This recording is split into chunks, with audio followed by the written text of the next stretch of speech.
Hello बच्चों,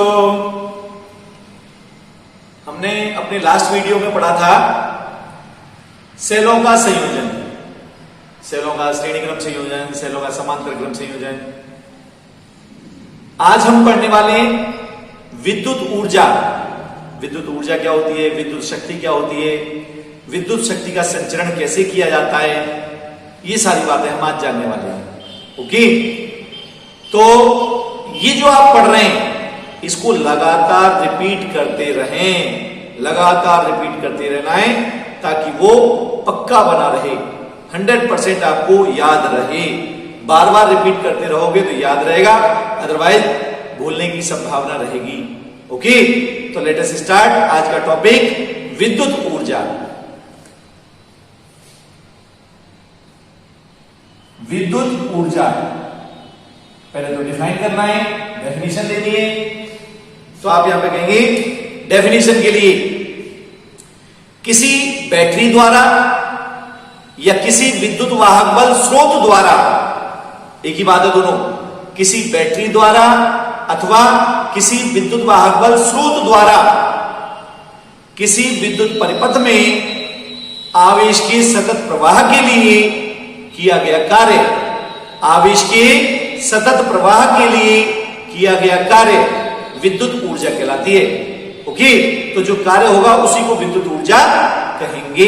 तो जैसे मान लो ये मेरे पास यहां पे एक परिपथ, प्रतिरोध कैपिटल आर, और इसको जोड़ दिया मैंने बैटरी से, सेल से, ये जोड़ दिया, इसको ऑन किया कि प्लस माइनस, तो यहां पर धारा का प्रवाह शुरू हो गया। ये बैटरी है तो बैटरी से धारा का प्रवाह शुरू हो गया, बैटरी तो माना आई धारा प्रवाहित होती है। ये ए बी आर प्रतिरोध है तो यहां पर विभवांतर होगा V equal to I R. Okay, ये हमारे पास हो गया। तो अब हमें कार्य की गणना करनी है, आवेश के सतत प्रवाह में कितना कार्य होगा। तो मान लिया कि यहां से जब आपने कुंजी को ऑन किया तो आई धारा प्रवाहित होती है, और आई धारा टी समय तक प्रवाहित होती है। कितने समय तक? टी समय तक। तो आप कहेंगे टी समय में प्रवाहित आवेश, प्रवाहित आवेश, तो आवेश तो आप जानते हो Q is equal to I T, I धारा प्रवाहित हो रही है और टी समय तक प्रवाहित हो रही है, तो टी समय में कितना आवेश प्रवाहित होगा? Q is equal to I T. Okay, अब यहां पर इसकी संगत जो विभवांतर है वो है V, और हमें आवेश को A से B तक प्रवाहित करना है, तो कितना कार्य होगा? तो आप कहेंगे Q आवेश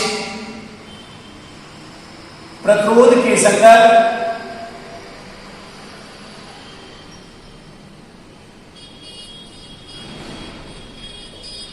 A से B तक प्रवाहित करने में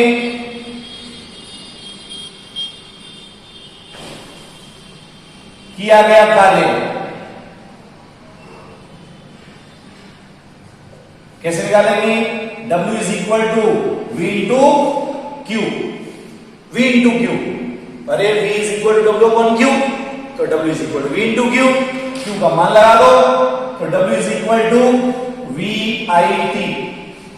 इसी को कहेंगे विद्युत ऊर्जा। ये विद्युत ऊर्जा होगी। आप कह सकते हैं परंतु V is equal to I R, तो क्या आएगा? W is equal to I R into I T, तो W is equal to I square R T. इसको कहेंगे आप योगी, या फिर या W is equal to I को कहेंगे V square upon R square, R T, R से आर, तो W is equal to V square upon R into T, तभी होगा। और आप जानते हो कि कार्य का मात्रक या ऊर्जा का मात्रक जूल, तो ये सारे मान आपके जूल में आएंगे। किसमें आएंगे? जूल में। ये जूल में आएंगे। इनको कहेंगे आप विद्युत ऊर्जा। क्या बोलेंगे इसे? विद्युत ऊर्जा। ये विद्युत ऊर्जा आ गई आपके पास। अब मान लो कि ये ऊर्जा पूर्ण रूप से ऊष्मीय ऊर्जा में परिवर्तित हो जाए, यदि यदि यह ऊर्जा पूर्ण रूप से ऊष्मीय ऊर्जा में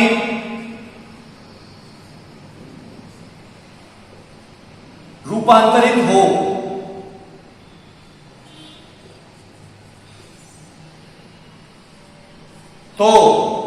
तो क्या करोगे? तो आप बोलेंगे H is equal to W upon J। क्यों भाई? G से डिवाइड क्यों? क्योंकि ऊष्मीय ऊर्जा का मात्रक कैलोरी होता है और हम इस जूल को कैलोरी में बदलें तो J से डिवाइड करना पड़ता है। J को बोलते हैं जूल का यांत्रिक तुल्यांक। J को क्या कहते हैं? जूल का यांत्रिक तुल्यांक। ठीक है, अगर जूल में रखना चाहते हो तो फिर तो यही मान होगा, जूल में तो यही रहेगा। और अगर कैलोरी में बदलना चाहते हो तो J से भाग देंगे आप, तो आएगा H is equal to VIT upon J या H is equal to I square RT upon J या H is equal to V square T upon RJ। ये मान रहेगा आपके पास यहां पे ऊष्मीय ऊर्जा का। ये ऊष्मीय ऊर्जा आएगी लेकिन कैलोरी में। किसमें? कैलोरी में। ये कैलोरी में आंसर होगा, जहां J क्या है? J जूल का यांत्रिक तुल्यांक है। यांत्रिक तुल्यांक है। इसको नियतांक नहीं कहेंगे कभी भी, नियतांक नहीं होता है कभी भी। जूल का यांत्रिक तुल्यांक J का मान होता है 4.18 जूल पर कैलोरी। एक कैलोरी में इतने जूल होते हैं तो डिवाइड कर देते हैं। इसको हम कभी कभी राउंड फिगर में 4.2 जूल पर कैलोरी भी कह देते हैं। ओके, ये इसका मान होता है। तो ये आ गई आपके पास ऊष्मीय ऊर्जा। हमें मालूम है ऐसा ही मात्रक क्या होता है इसका? जूल। तो ऐसा ही मात्रक तो जूल, और अगर हमें कैलोरी में चाहिए तो J का भाग देकर के मान निकालेंगे। ठीक है, व्यावसायिक मात्रक। अगर हम बात करें व्यावसायिक मात्रक की, कमर्शियल यूनिट, व्यावसायिक मात्रक, तो वो क्या होगा? व्यावसायिक मात्रक होता है BTU। ऐसे इंग्लिश में कहते हैं बोर्ड ऑफ ट्रेड यूनिट।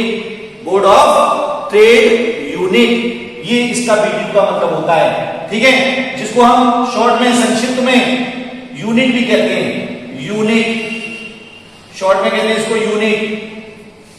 ठीक है, तो एक यूनिट बराबर होता है 1 किलोवाट आवर, 1 किलोवाट घंटा।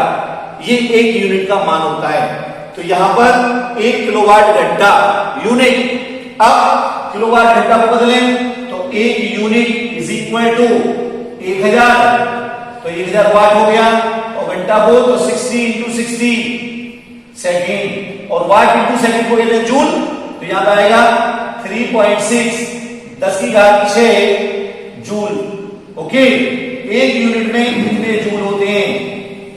एक यूनिट में पूछा जाए कितने जूल होते हैं तो 3.6 गुणा 10 की घात 6 जूल। ठीक है, तो ये तो हुआ आपके पास यहाँ पे इसका व्यावसायिक मात्रक। ऐसा ही मात्रक जूल, और अगर आप ऊष्मीय ऊर्जा को ला रहे हो तो कैलोरी में कन्वर्ट करेंगे, कैलोरी में लाएंगे। और व्यावसायिक मात्रक की बात करेंगे तो यूनिट में कहते हैं आप बिजली का बिल कितने यूनिट आया, वो वाली यूनिट। और एक यूनिट में कितने जूल होते हैं? 3.6 गुणा 10 की घात 6 जूल। ये यहां पे आपके पास होता है इसका व्यावसायिक मात्रक। ओके, अब हम बात करने वाले विद्युत शक्ति की।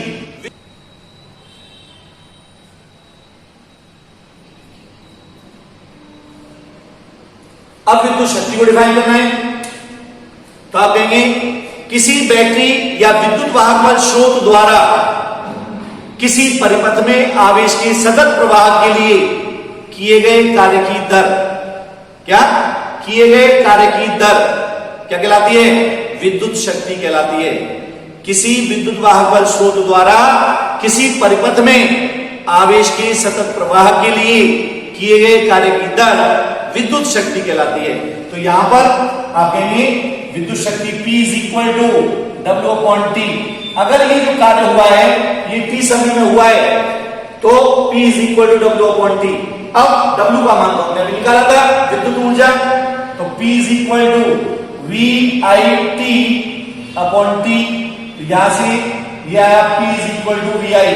ओके, ऐसे लिख सकते हैं, या यहां पे आप कह सकते हैं P is equal to, V को कहते हैं आई आर इंटू आई, तो क्या है P is equal to I square R, ये भी लिख सकते हैं, या P is equal to V upon R square into R, भाई आई को लिखा मैंने V अपॉन आर, तो क्या आएगा P is equal to V square upon R square into R, तो कितना आया P is equal to V square upon R, तब ये आएगा। ये हो गई विद्युत शक्ति। क्या हुआ ये विद्युत शक्ति। विद्युत शक्ति की गणना आप इस फॉर्मूला से या इससे या फिर इससे कैलकुलेट कर सकते हो। ये विद्युत शक्ति हो गई। अब विद्युत शक्ति का मात्रक, तो विद्युत शक्ति का मात्रक निकालेंगे, यहां से आएगा joule per second, joule per second, और जूल पर सेकेंड को कहते हैं आप या वाट, तो 1 watt is equal to 1 joule per second. Okay, other मात्रक किलोवाट भी हो सकता है, किलोवाट 1000 वाट के बराबर होता है, मेगावाट भी हो सकता है, मेगावाट 10⁻6 वाट होता है, अगर मिलीवाट आता है, मिलीवाट 10⁻³ वाट होता है, ये होता है। तो ये आपके पास आ गए अदर मात्रक। और अन्य मात्रक विद्युत शक्ति का अश्व शक्ति कहते हैं। क्या बोलते हैं? अश्व शक्ति, जिसको हॉर्स पावर भी कहते हैं, हॉर्स पावर। और एक अश्व शक्ति या एक हॉर्स पावर बराबर होता है 746 वाट। ओके, तो ये हो गया आपके पास विद्युत शक्ति का मात्रक। ये विद्युत शक्ति है आपके पास, ठीक है। तो अब बात करेंगे हम कि इस विद्युत शक्ति का संचरण लंबी दूरियों तक कैसे होता है। ओके, तो देखें,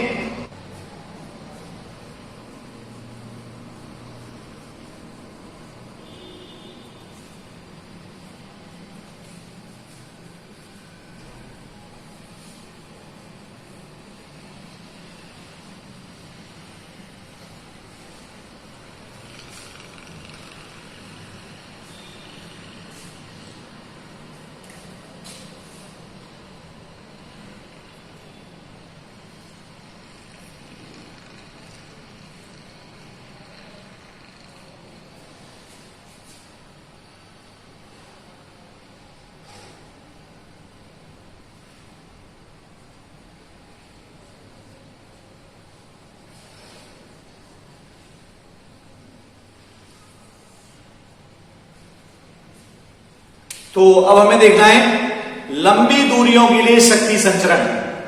शक्ति का संचरण यानी स्थानांतरण, एक स्थान से दूसरे स्थान पर लेके जाना, तो वो कैसे होता है।